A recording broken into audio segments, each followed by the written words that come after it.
क्या हम अपने पापों को पुण्य कर्म से खत्म कर सकते हैं? तो श्रीमद् भागवतम में परीक्षित महाराज भी सुखदेव गोस्वामी से ऐसा ही प्रश्न करते हैं। वो कहते हैं कि जैसे कोई चोर है, वो चोरी करता है और वो पकड़ा जाता है, फिर वो सजा काटता है, फिर से वो बाहर आता है, फिर से वो चोरी करता है, तो ऐसे प्रायश्चित का क्या लाभ है?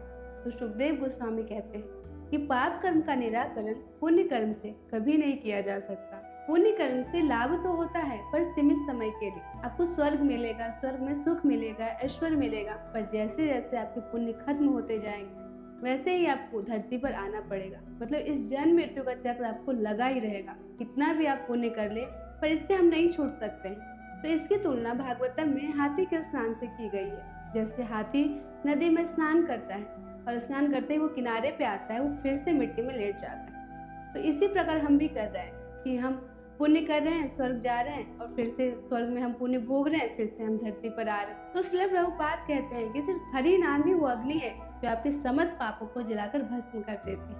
और भगवान कृष्ण तो गीता में कहते हैं कि तुम सारे कर्म बंधन को मुझे समर्पित करो, तभी तुम कर्म बंधन से छूट सकते हो। और जब कर्म ही नहीं करेंगे तो कोई प्रतिक्रिया ही नहीं बचेगा, क्योंकि सारे कर्म हमने भगवान को समर्पित कर दिया। इसलिए अपने कर्म को भगवान को समर्पित कीजिए। हरे कृष्ण।